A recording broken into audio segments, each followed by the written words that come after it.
Hello all. So today I'm going to discuss about the UCPDC guidelines and the URC guidelines. So first on UCPDC.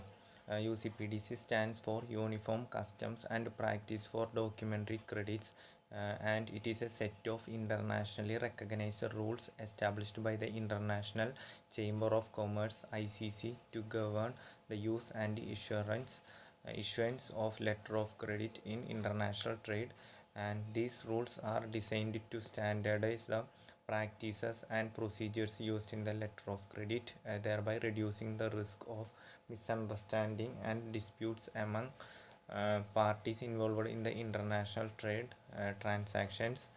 Next one, UCPDC guidelines. Issuance of credit guidelines on how a letter of credit is issued by the issuing bank. Next one, advising the credit. Details on how the advising bank must notify the beneficiary of the letter of credit. Next one, amendments. Procedures for making any changes to the terms of the letter of credit. Next one, documentary requirements. Specifications on the type of documents required, example invoices, bills of lading, and the standards they must meet.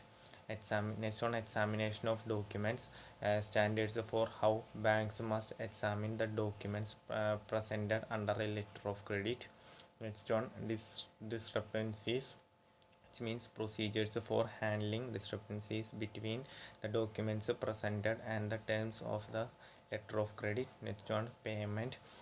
Conditions under which payment is to be made to the beneficiary. Last one, transfer and assignment. Rules governing the transfer of the letter of credit or assignment of proceeds.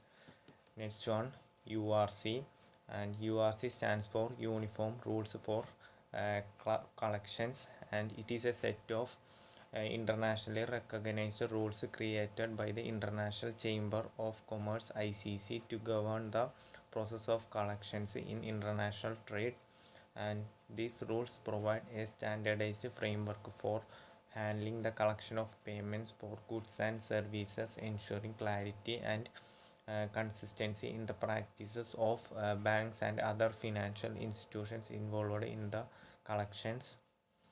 And the next one, URC guidelines and definitions and general provisions, and definitions of terms and general principles governing the collection process and form of collections, uh, guidelines on the form and details required for collection instructions, liability of banks and extent of the bank's responsibilities and liability in the collection process.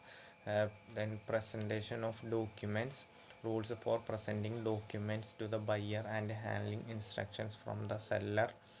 And the next one, release of documents, conditions under which documents can be released to the buyer, and payments and acceptance, guidelines for the buyer's acceptance of documents and payment procedures. Next one, protest for non-payment or non-acceptance, procedures for handling situations where the buyer does not accept the document or fails to make payment. Next one, charges and expenses, details on who is responsible for various charges and expenses incurred during the collection process. So that's all about my topic. Thank you.